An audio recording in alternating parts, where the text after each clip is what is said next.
That's all. We just have this Onam and Vishu, and that's all. And then that puja festival. That's all we have. Navaratri is there, na? Puja. No, Navaratri, that's all. Deepavali also not so much, but very, very simple like that. Our marriages are also like that, no? It will get over in 5 to 10 minutes. Simplified system. Very simplified. We just put that Mangal Sutra and then exchange of that garland. That's it. It gets over. Yeah, Today everything is simplified. Even priest is also will have one small like Mahatma Gandhi dress. Which one? No, in puja, if you go, very, very simplified. Yeah, it is very extremely simplified. No rituals, nothing. And only thing which we used to do, I still remember that we had a separate puja room. We light that lamp. My grandmother also used to do that.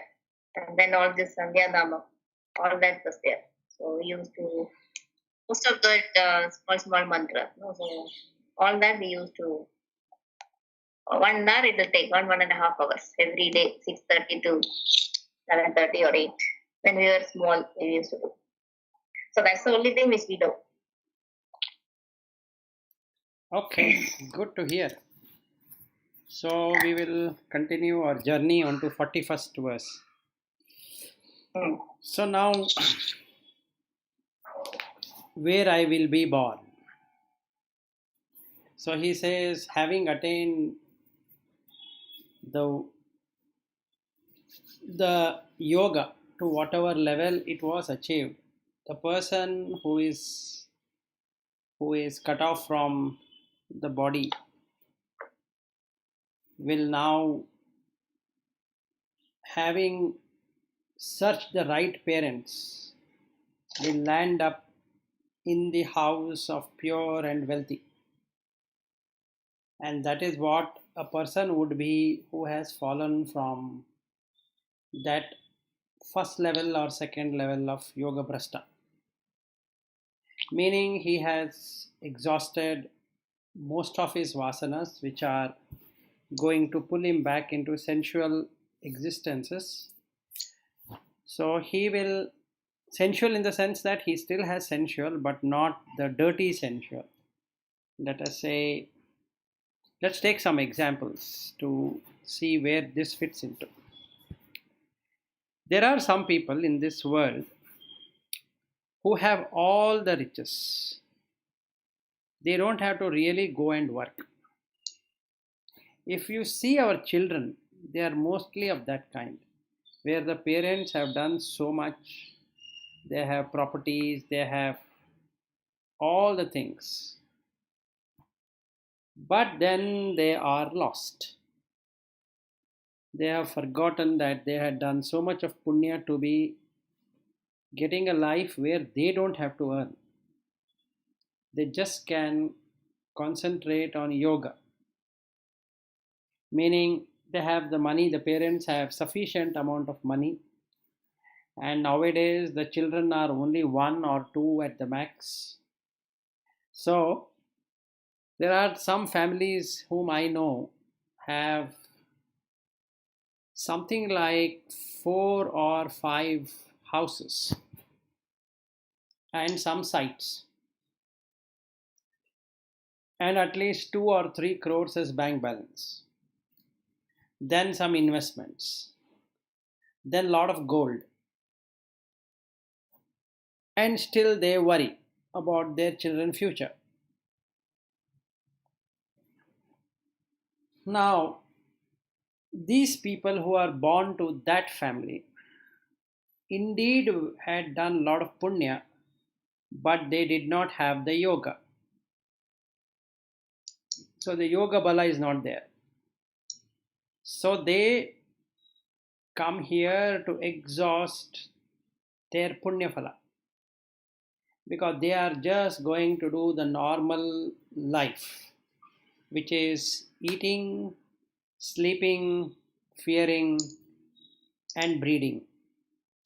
The 4 things what an animal and human are used to. So the manushya can never happen. This is what it is. And there are some people who are born into the homes where, due to their good deeds, they have money and whatever is required, and also an environment where they can continue on the path. So the parents are not too worried with what that child is going to become, whether he is going to become popular or not popular, going to study or not going to study. Both the parents and the child decide to work for liberation, and that kind is almost impossible, but that also is there, depends on the quantity of the vasana. So in some cases the wife brings in more vasana to the husband. If she is more sensual oriented and the husband is not, either she will stay or she will not stay with him. And if the husband is having sensuality and he had forgotten all about sensuality, and this wife kindles the sensuality, then they are lost in sensuality. In some cases, the husband brings up this vision to his wife that why we are here, and she gets transformed because that vasana gets broken down. In some case, the wife does that to the husband. And in some case, the child which is born will teach its parents what they should be doing. Or there are some cases where the child, even though having a good karma to do this, will get lost in the parents' lustful thinking. So it also believes that what should be done is something to do with the term of sensuality. So all possibilities are open. So the samskaras, which are very strong in yoga, and the karma has got created, and those vasanas which are stronger in terms of establishing, this person will get a birth there, appropriate to that. So we can see this happening near our homes, within our relations, within ourselves as a family. And there would be children who are not that religious or spiritual. They are totally career oriented or work oriented or some orientation, and they don't care. The only thing they care is how much money they can make and how many properties they can make. And if there is puja or something like that, they just attend because they don't have any choice to attend. And then once they leave the place, either they go abroad and settle down, or they leave the parents' home and stay elsewhere. They forget all about it because their life was more of material orientation. So the punya had been accumulated of that kind. No matter how much the parents press them to have this culture embedded in them, this might not really happen because it is their samskaras and their karma and their vasana. So, what should a spiritual person do? A spiritual person should see that he or she cannot condition others. It is their samskaras and their karma and their vasana which is what they are. So, if my child is not interested in spirituality, that's okay, because that being is not meant for that. Or if the child is interested in spirituality and nothing else, then that is good. But the parent might not agree. It is like Prahlada and Hiranyakashipu. If we take that story, So Prahlada was having the past memories of why he is here, whereas Hiranyakashipu did not have, or rather he wanted to go against. So if we see that story, it's very clear on how a parent can be and how a child can be. Meaning, in a relationship, we have this relationship which is set. But in spirituality, there is no relationship. They're just beings in the samsara, trying to do their own thing. So it need not be a surprising that the wife is spiritual but the husband is not, and the husband is spiritual and the wife is not, and the children are spiritual, the parents are not, parents are spiritual, children are not. So all combinations work. So it's very difficult. So the only person who gets saved in this is a person who has established yoga in his past life. And that is the only one which pulls him to spirituality and makes him get into that. So if I take my own family, I think all the three of us have done that. I think we would have struggled so much in past lives that we want to come together only for spiritual reason, not for anything else.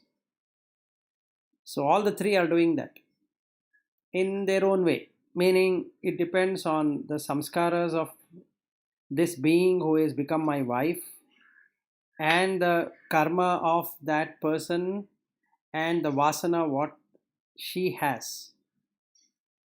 And the same thing is with my son or so-called son, wherein it depends on his vasana and his karma and his samskara. So it takes longer time for the first type person to get into the right environment. Whereas for the second type of person, this person can never be born anywhere else other than a yogi. So, athava yoginam eva kule bhavati dhimatam etat hi durlabham loke janma yat idrisham. So, this is rare of the rarity. That this person is born in the family of the wise and a family who is a yogi and who can see Brahman and who can demonstrate of having seen the Brahman and getting associated with that individual as a son or a daughter or a wife or as a husband is a rarity, because you don't get a birth like that. But let's say you get a birth like that, it is better to realize it and stop everything on material, because material thing can be done all over again, but spiritual thing cannot be done again and again over, because we don't even know how the previous lives were. So there is no point. It just repeating the samskaras and the karma and the vasana. So once we know that we have surpassed this life, which is taking us to liberation, it is better not to shun away the liberation path. Rather, we have to shun all that on material comforts, meaning pursuit of material comforts. So two things have to be done. A person shouldn't go behind the properties and money and wealth and fame and name and all that. At the same time, he should not reject what is there. Instead, he should see that it has come due to his punya phala and don't do any papa phala at all. papa karma at all, so that this person is relieved of that tension which can get into. So it is first thing that really happens. I think I've spoken it over and over again, is that the person loses the competitive edge which he was built up with, he or she was built up with. When the person's competitive quest goes away, there is nothing to compare what is he doing or what she was doing, and that's a great relief. Competition and comparison not being there, you are already 60-70% spiritual. There's only 30% left. Then he is looking at his compulsions. So all the vasanas are compulsions. They are compulsive oriented. So this person will look at this compulsion. And he comes to see that life is just a compromise. There is nothing really being there. And thus he gets liberated from this madness of comparing oneself, comparing others, competing with oneself, competing with others, compulsion with himself or herself, or compulsive with others. And all the products and services we have today, almost 100%, are a combination of these three. They come out of competition, they are there out of compulsions, and they are there out of comparison. Let's say I have 1 lakh with me to spend, I can just go and spend. But the mind says that no, you should compare the price with another 3 or 4 shops. Because there is this madness that I am saving something. When this person is not able to save the breath, what is he saving? So this madness is there in all of us, to some degree, more degree, less degree, but it is there. So that is the reason we are always yoga brasta. We have failed in the yoga because we got caught up with 4 things: comparing oneself, compulsive, comparison, and compromise. These 4 killed the person. And there's nothing else in this world other than these 4. If we keep on observing, that's all what we get. From morning till evening, what the news carries, what the newspaper carry, what the events are carried, is only about these 4 things. How are we doing when compared to competition? So there is compare and competition. How are we doing in terms of compulsions? What we have, the rules and regulations, and you should do this, society, and I'm for society, I'm from so and so society, I want to build this society, and all that. Then comes language, customs, rituals, traditions, then ideas, opinions. So we all would like to safeguard all of that because there is a compulsion to safeguard it. Then people say it is a family value. So you set a value for something which absolutely has no value. So then there comes different professions. So like a singing profession, a dancing profession, a music profession. Then some people are mathematicians, so that profession. Some are intellectual. Some keep on writing books. Some keep on publishing. Some keep on going on sports. Some go on news. Some go on discourses. So there are huge and slew of these professions, and each profession gives you competition, comparison, compulsion, and compromise. Ultimately, the person has to compromise. He has to compromise with his wife or husband. He has to compromise with his or her children. And the children have to compromise with their parents. So everything works the same way. There are two children. The first one is a daughter and the second one is a son. They compare, they compete, they fight, they do all kind of funny things. And they take pride in their achievement, saying that, look, when compared to my brother or my sister, how I've grown. And that goes till their end.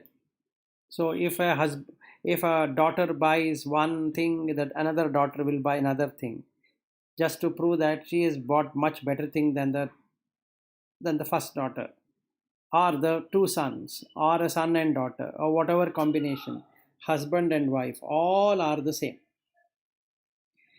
So type 2 of getting a yogi and a jnani home is rarity, but then if that person gets it, he starts from there.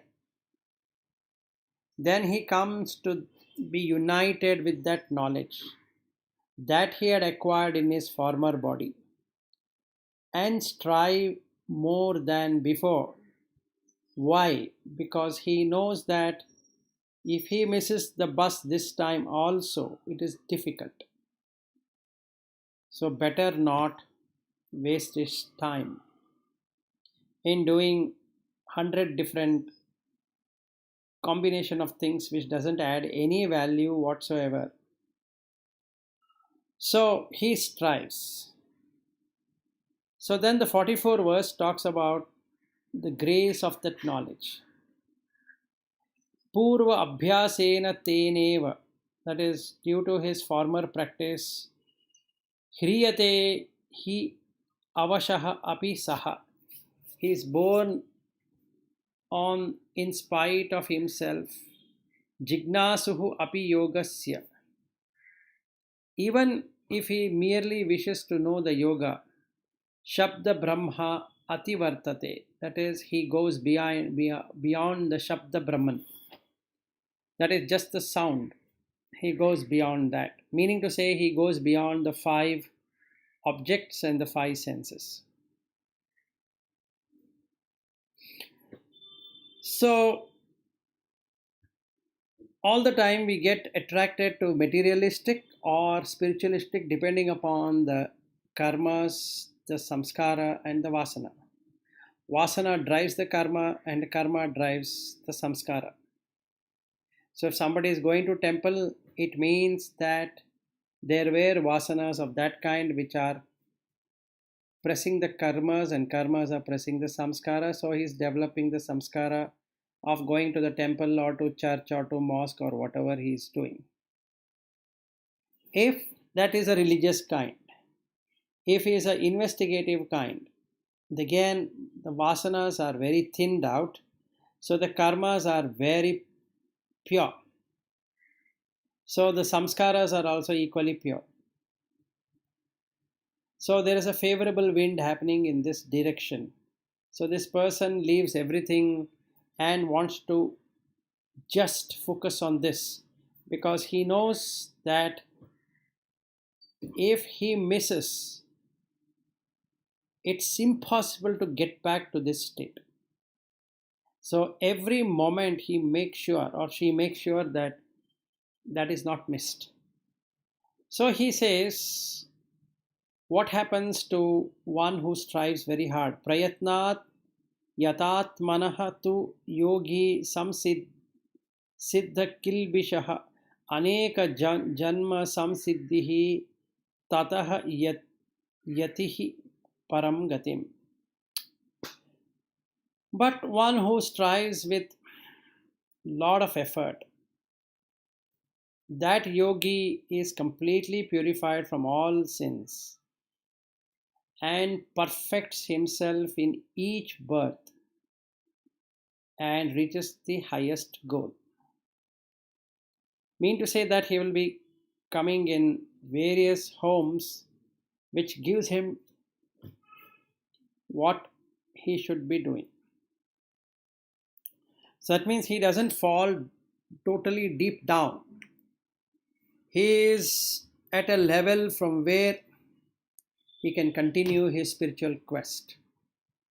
So in some lives he doesn't marry or she doesn't marry and goes very farther away from the material comforts, because the person knows that this is madness, this is something called as illusion, or this is something called as maya. So he goes beyond that. So then Krishna says, Arjuna, please strive to be a yogi. So yogi is thought to be superior to ascetics and even superior to men of knowledge.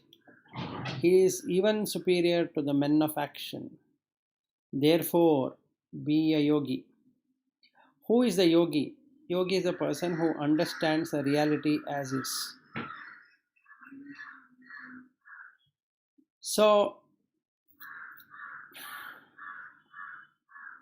there are different kind of yogis. So, one is the Siddha yogi. He is in Sthita Prajna. Perfection and steady wisdom is what he is seeing, and always is in Nirvikalpa Samadhi. Dhyani yogi is yoga rudaha, that is one who has developed so much in yoga. He is ascetic and always in meditation, and his attributes, if we see, is in practical, that is nididhyasana. And a sannyasin or a sannyasi is a yoga yuktaha. He is doing self-inquiry, and if you look at his attributes, the person is doing manana. Bhakta, he is starting on the path. He is into knowledge and devotion and always in Shravana. Then the Karma Yogi, who is not in spiritual but believes that spirituality is karmically oriented and doing his karma is the best thing he can do. He is a sadhaka and he is into selfless service. And what is he doing? His attributes is he's developing the sadhana chatushtaya. So he starts with viveka. For some lives he is in viveka, then in some lives he is in vairagya, then in some lives he is in shama, then some lives he is in dhamma, then in some lives he is in uparati, then in some lives he is in titiksha, then in some lives he is in samadhana.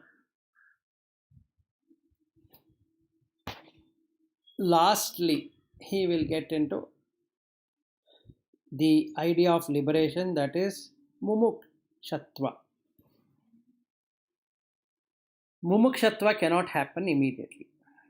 It only happens when a person reaches Dhyana yogi. Then only he understands that how trivial is this life, how essenceless is this life. And then he sees that he is only doing the repetitive job. There's nothing that he is learning from this job. It's the same thing. All the jobs we are doing gets us food, and through the money what we make shelter. Then with that we buy clothing. Then we buy medicines. And when we have all these four, we try to extend it by calling it as comfort. So then we call it as comfortable food. Then we say comfortable shelter. Then we say comfortable clothing. Then we say comfortable medication. Then if we have still more, then we call it a luxurious food. Then we have luxurious shelter.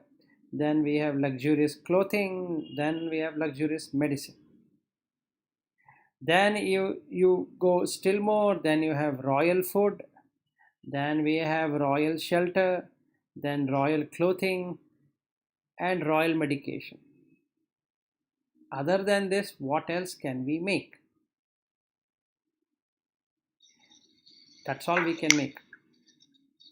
Yeah, it is 9 o'clock, Vishal. I will ask. Can we Oh yes, I think we need to end. Yeah, All right. people have joined other meeting. Okay, then we will meet up Thanks a on Monday. lot. No worries. Okay. Okay, bye. Thank you. Yeah, thank you, Sriyari. We will again meet up on Monday. Okay, sure. Okay, bye. Thank you. Bye. Bye. Thank you.